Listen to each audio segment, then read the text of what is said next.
Hey YouTube, this is another do-it-yourself project. This time it is a platform I built to put my computer desk and a few other items on. Just before I get started, I want to point out that I am not a professional carpenter.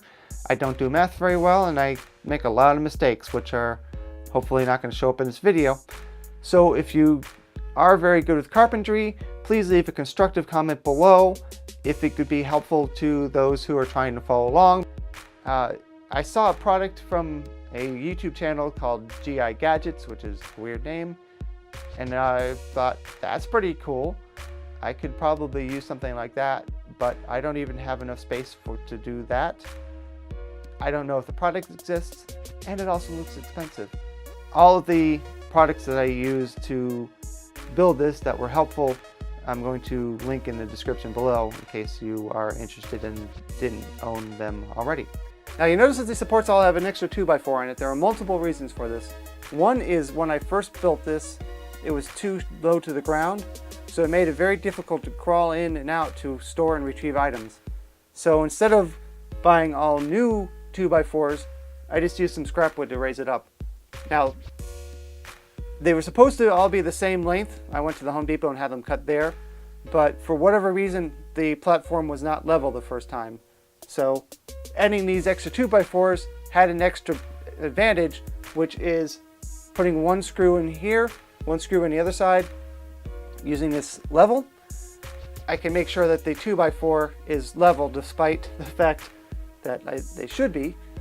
And of course do that on the other side, and that way the platform is level, because I'd just be sitting in my chair and I just suddenly start to drift off, which was annoying.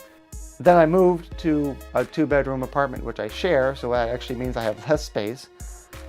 Rebuilt it then, but I always had the problem of the platform being kind of bouncy. The reason for this is I built it with very little structure underneath, because the more structure you have underneath the platform, the less space you have. And the main point of this project was to get more space for storage. This is the 4th time I built it because I wanted to reorient it and I wanted to get rid of the bouncy problem.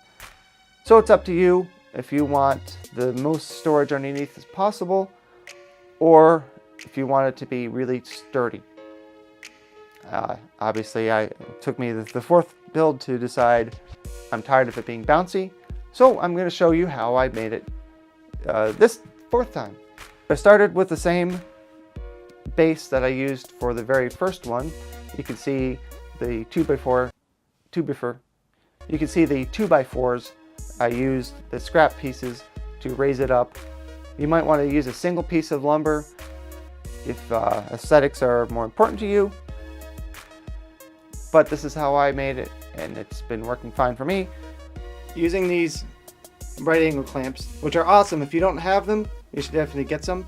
But using these, I'm going to start to make the frame.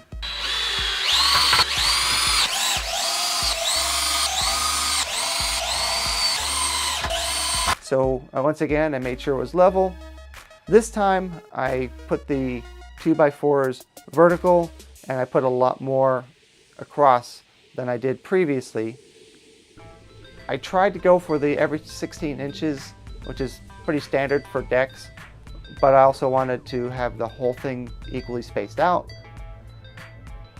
So I had the choice of going a little bit longer than 16 inches in between, or a little bit less than 16 inches in between. And again, because this time I was rebuilding it for as much stability as possible, I ended up going for about 15 inches in between instead, and it's worked out really well.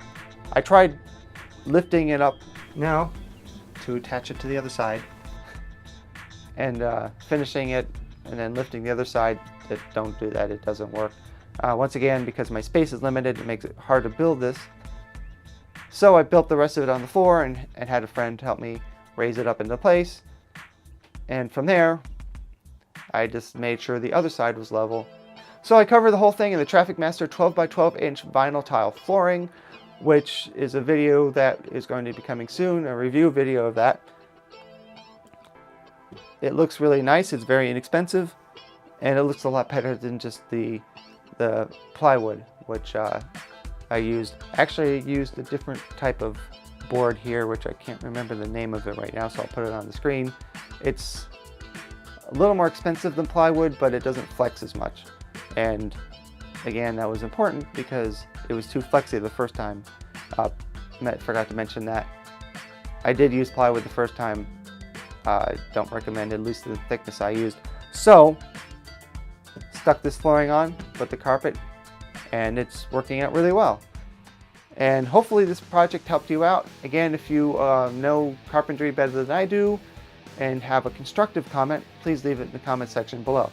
I also attached this to my bed frame dog crate, which is incredibly hard to say because it's right next to it, and I figured it would add stability to both. And thanks for watching, and please subscribe if you haven't. I'm still trying to get to 1,000 subscribers to get my monetization back.